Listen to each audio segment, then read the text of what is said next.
নমস্কার বন্ধুরা, আমি সুমি। আপনারা দেখছেন সুমির রান্নাঘর। আজ দারুণ একটি রেসিপির সাথে চলে এলাম। কাঁচা লঙ্কা ধনেপাতা বাটা দিয়ে রুই মাছের ঝোল। চলুন তাহলে এই সুন্দর রেসিপিটি শুরু করা যাক। তার আগে আমার ভিডিওটি যদি ভালো লেগে থাকে চ্যানেলটাকে সাবস্ক্রাইব করে পাশে থাকবেন। চলুন তাহলে রেসিপিটি শুরু করা যাক। প্রথমে কড়াইটি বসিয়ে নিয়েছি। কড়াইটি গরম হয়ে গেছে, তেল দিয়ে দেবো।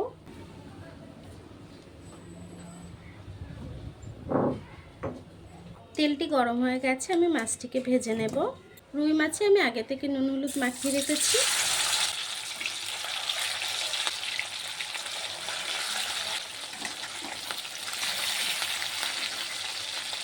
মাছটিকে ভালোভাবে ভেজে নেব। মাছটিকে আমি উল্টে দেব।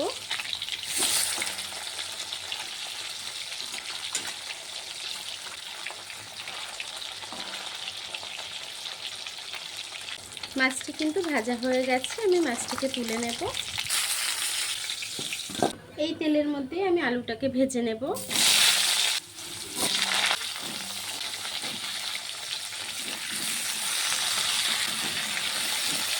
দেব একটু হলুদ গুঁড়ো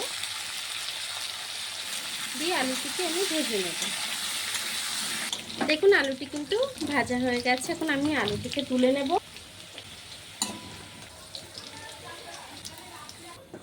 এই তেলের মধ্যে দিয়ে দেবো শুকনো লঙ্কা আর দিয়ে দেবো কালো জিরে ফোড়ন। এখন দিয়ে দেবো বারিক করে কুচিয়ে রাখা পেঁয়াজ কুচি।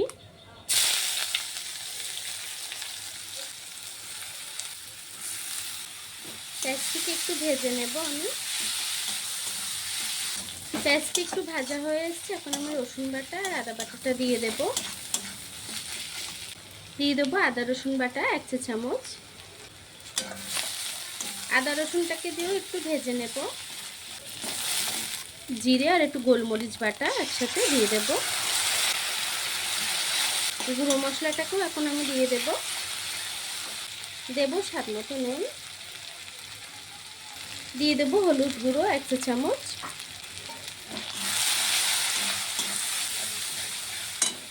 দেব সামান্য একটু জল। মশলাটিকে একটু ভালো করে কষিয়ে রান্না করে নেব। মশলাটি কিন্তু ভালোভাবে কষানো হয়ে গেছে, এখন আমি ভেজে রাখা আলুটি দিয়ে দেব।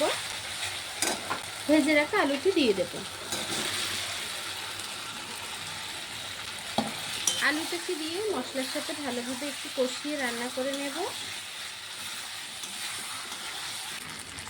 দেখুন আলুটি কিন্তু খুব ভালোভাবে কষানো হয়ে গেছে, তেল ছেড়ে দিয়েছে। এখন আমি জল দিয়ে দেব। ঝোল যতটা রাখবেন সে অনুযায়ী জলটি অ্যাড করবেন।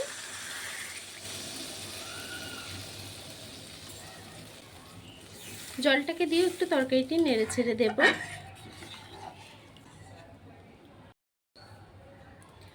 ঝোলটিকে আমি একটু ভালোভাবে ফুটতে দেব। আমি এখনও লঙ্কা দেইনি, কেন ধনেপাতা আর কাঁচা লঙ্কাটাকে আমি বেটে নিয়েছি, সেটিকে আমি ঝোলটি ফুটে উঠলে দিয়ে দেব। তরকারির ঝোলটা কিন্তু ফুটে এসছে, এখন আমি কাঁচা লঙ্কা ধনেপাতা বাটাটি দিয়ে দেব। দেখুন কাঁচা লঙ্কা ধনেপাতা আমি বেটে নিয়েছি, এটিকে দিয়ে দেব।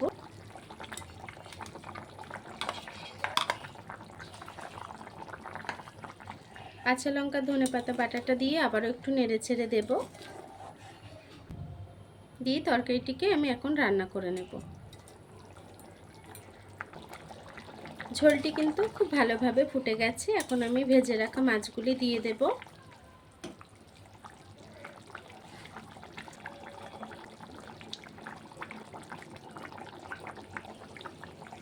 মাছটাকে দিয়ে ঝোলের তলা একটু ডিপ করে দেব। এতে তেল মশলা ঝোলটা মাছের মধ্যে খুব ভালোভাবে চলে যাবে, খেতেও ভালো লাগবে। মাছটিকে দিয়ে দিয়েছি, আমি আরও কিছুক্ষণ রান্না করে নেব।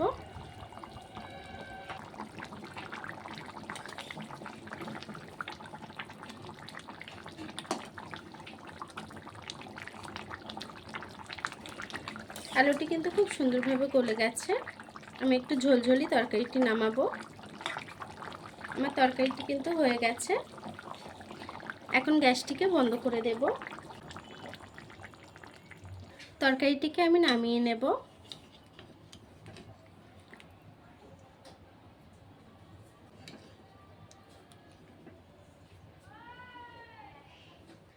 দেখুন বন্ধুরা, আমার তরকারিটি কিন্তু হয়ে গেছে। ধনেপাতা বাটা, কাঁচা লঙ্কা দিয়ে রুই মাছের ঝোল আলু দিয়ে।